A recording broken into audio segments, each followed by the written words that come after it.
ridiculous. That is ridiculous, and they're lucky. They're lucky both to be on. It's a beauty.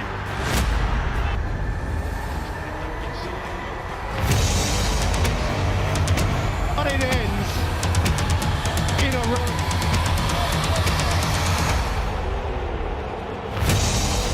Yes, if anyone can, Ronaldo can. Amigo.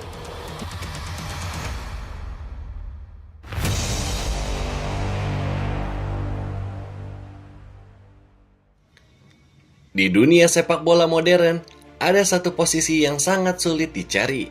Bek tengah yang benar-benar lengkap. Spesifikasinya seperti cepat, kuat, pintar, tenang, dan bisa membangun serangan. Nama yang kini menjadi simbol dari semua kualitas itu adalah Joško Gvardiol. Namun kisahnya bukan tentang bakat yang tiba-tiba muncul begitu saja. Ini adalah kisah kerja keras bertahun-tahun, pengorbanan keluarga, tekanan besar sebagai wonderkid, hingga akhirnya menjadi pemain Manchester City, salah satu klub terbesar di dunia. Mari kita masuk ke perjalanan panjang sang tembok Kroasia.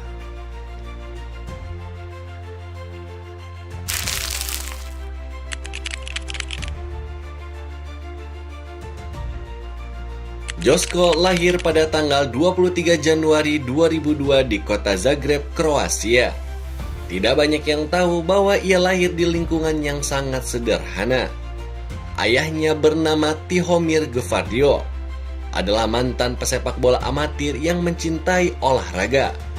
Sementara ibunya bekerja keras untuk mendukung keluarga. Sejak kecil, Joško sudah terlihat berbeda dari anak-anak seusianya. Ia begitu besar, kuat, agresif, dan suka berlari tanpa lelah. Ayahnya melihat itu sebagai tanda. Ia lalu mendaftarkan Joško ke klub lokal bernama NK Trenčjevka.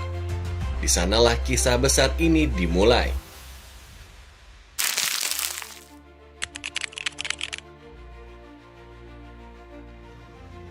Lucunya, pada usia sangat muda, Gvardiol bukan seorang bek. Ia adalah seorang striker. Ia bermain sebagai penyerang karena punya kecepatan tinggi, tubuh besar, finishing kuat. Pelatihnya bahkan mengatakan, anak ini seperti truk yang sulit dihentikan. Namun dunia punya rencana lain. Dalam suatu turnamen junior, timnya pun kekurangan pemain bertahan. Pelatih meminta untuk Joško turun sebagai bek. Hasilnya mengejutkan. Ia bermain sangat tenang, antisipasinya luar biasa, tidak panik ketika ditekan, dan bisa membaca arah bola seperti pemain berpengalaman. Setelah laga itu, pelatihnya pun berkata, "Joško, posisi kamu bukan striker. Kamu lahir untuk menjadi bek besar." Dan sejak hari itu, ia pun resmi menjadi defender.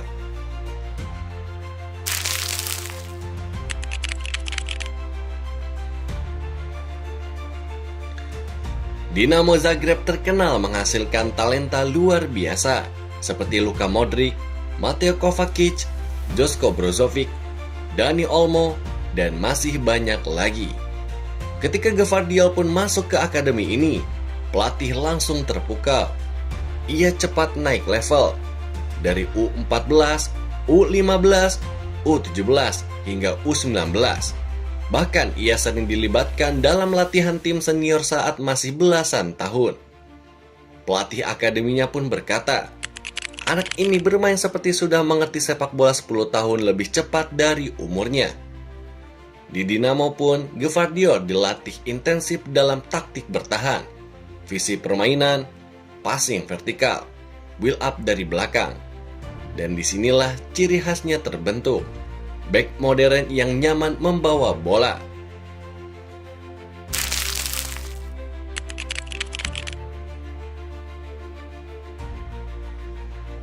Pada usia 18 tahun, Gvardiol debut untuk tim senior Dinamo Zagreb.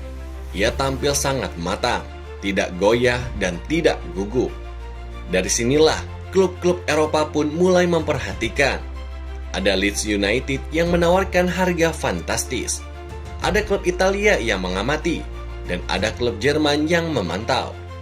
Namun, Dinamo Zagreb tidak mau buru-buru melepas permata mereka, sampai akhirnya datang satu tawaran.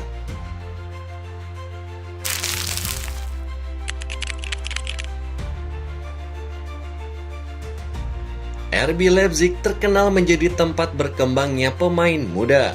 Mereka menyukai pemain cepat, agresif, dan kuat secara mental. Gvardiol pun memenuhi semuanya. Dan pada tahun 2021, ia resmi pindah ke RB Leipzig. Itu menjadi awal babak baru dalam karirnya.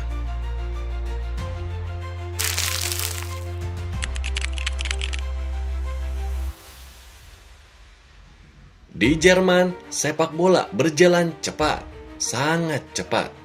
Leipzig menuntut pressing ketat, transisi agresif, dan build up yang rapi. Pada awalnya, Gvardiol kewalahan. Ia sering terlambat membaca bola, terkadang terlalu agresif, dan kadang kalah positioning. Tetapi, ia belajar lebih cepat dari pemain manapun. Dalam satu musim, ia berubah total. Identitas bek kiri dan bek tengah, dribbling keluar dari tekanan, duel 1 lawan 1, passing diagonal akurat, pemahaman taktik yang luar biasa. Pada musim keduanya pun ia menjadi bek inti dari RB Leipzig.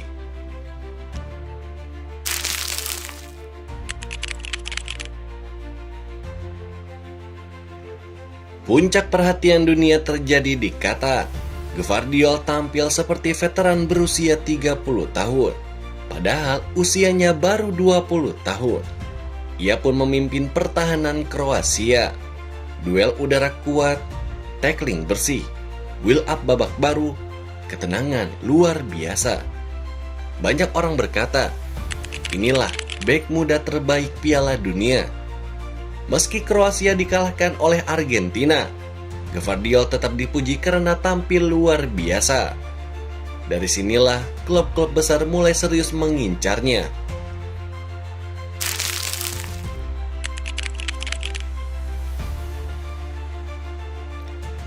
Setelah Piala Dunia, harga Gvardiol pun melonjak drastis. Ia disebut-sebut sebagai bek muda paling mahal di planet ini. Banyak klub yang memantau, seperti Chelsea, Real Madrid, Bayern Munchen, hingga Manchester City. Tapi ada satu pelatih yang paling serius mengamati perkembangannya, yakni Pep Guardiola.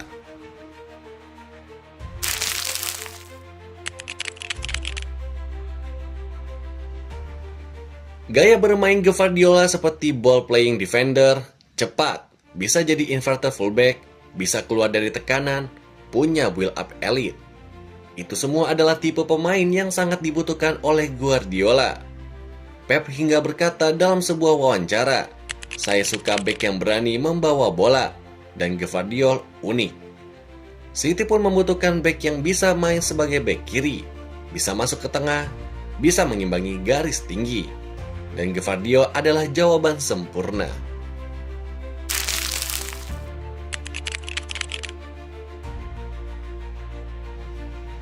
Setelah negosiasi panjang dengan RB Leipzig, akhirnya pada tahun 2023, Joško Gvardiol pun resmi bergabung ke Manchester City. Ia menjadi salah satu bek termahal dalam sejarah sepak bola dunia. Begitu datang ke Etihad, para fans pun langsung kagum. Fisiknya ideal, aura percaya diri, tenang saat diwawancara, profesional sejak hari pertama. City pun mengumumkan, "The perfect defender has arrived."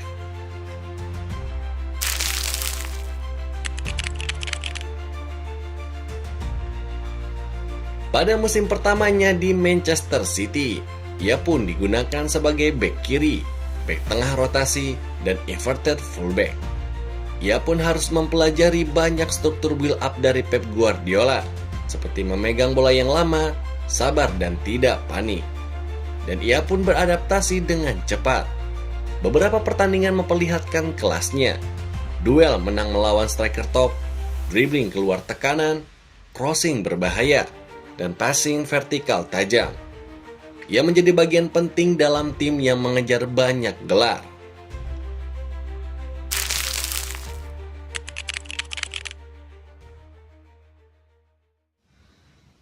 Kini Gvardiol pun bukan lagi pemain muda penuh potensi.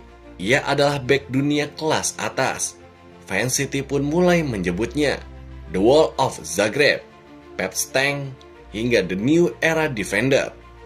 Gvardiol pun punya masa depan cerah di City, dan dunia bisa melihat bahwa ia bisa menjadi salah satu bek terbaik di generasinya.